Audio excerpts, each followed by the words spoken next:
जी, मैं डीएम साहब के पास अपनी फरियाद लेकर के आई हूँ कि रोज प्रतिदिन में मुझे मानसिक रूप से टॉर्चर किया जा रहा है। मेरे परिवार के खिलाफ में षड्यंत्र रचा जा रहा है, मेरे खिलाफ में षड्यंत्र रचा जा रहा है।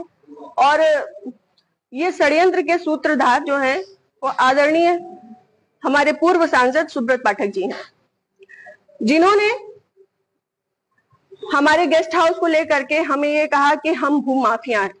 तो मैं आप सब लोगों को ये बात को अवगत करा देती हूँ कि हमारी जितनी भी जमीनें हैं 35-40 बीघे से ज्यादा जमीन नहीं, और जिसमें हम मेरे खुद के नाम पे सिर्फ 3 बीघे जमीन है। और 3 बीघे जमीन वाली महिला कैसे भू माफिया हो सकती है?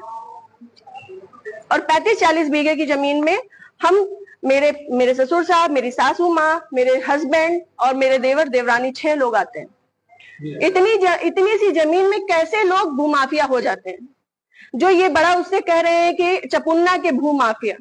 और रही बात मेरे गेस्ट हाउस की, राधा रानी गेस्ट हाउस की, तो आज इन्हें ये पर लग रहा है कि वो हमने सरकारी भूमि में बनाया है, अवैध जमीन पे कब्जा किया है। तब क्यों नहीं लग रहा था जब 5 साल से उसी में दावतें खा रहे थे, भारतीय जनता पार्टी की मीटिंगें कर रहे थे, हमारा पैसा खर्च करवा रहे थे, रोज मीटिंगें हो रही थी? तब क्यों नहीं ये आपको लगा था? आप पूर्व सांसद के ऊपर एक आरोप लगा रहे हैं। बिल्कुल, मैं पूर्व सांसद, मैं बीजेपी की कार्यकर्ता हूं और बीजेपी में ही काम करती हूं शुरू से लेके लास्ट तक, जब तक मेरा जीवन मुझे अलाउ करेगा, जब तक ये कन्नौज के नेता मुझे सहज भारतीय जनता पार्टी में रहने देंगे, तब तक मैं भारतीय जनता पार्टी की ही सदस्य हूँ। मैंने ये इस विषय के बारे में यहाँ से लेके प्रदेश अध्यक्ष तक को सबको सारी बातें पता है, और आज से नहीं पता है, ये पिछले 2 सालों से पता है।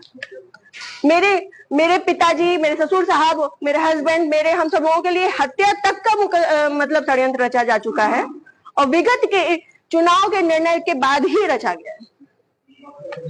पिछली 4 जून को रिजल्ट आया है, पिछली 3 जून को ये हमारे गांव गए थे। हमारे गांव जाकर के इन्होंने, हमारे राइवल्स हैं जो, उनके घर जाकर के इन्होंने 2 घंटे की बैठक रखी जिसमें षड्यंत्र रचा गया। और उसके बाद ही उसी दिन इनके एक प्रमुख कार्यकर्ता का, ये चमचे का, ये कुछ भी कहिए, वो जीतू त्रिपाठी, उन्होंने मेरे ससुर साहब को फोन किया, जिसकी मैं रिकॉर्डिंग आप सबको भेजूंगी और चाहूंगी कि मीडिया में आप चलाएं। उन्होंने मेरे ससुर साहब को धमकी दी कि अगर चपुन्ना चुनाव नहीं जीता तो आपको 4 तारीख के बाद देख लिया जाएगा।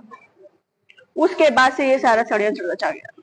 क्या चुनाव हरवाने में आपका भी श्रेय जाता है? मैं भारतीय जनता पार्टी की कार्यकर्ता हूँ। वो कुछ भी कहे, वो तो ये भी कह रहे हैं कि भाई नया पार्टी ने 20 लाख रुपए ले लिए थे सपा से, वो तो उनका मुंह है, कुछ भी कह सकते हैं। पर मैं भारतीय जनता पार्टी की कार्यकर्ता हूँ और सभी देखा आपने लापरवाही का नतीजा है।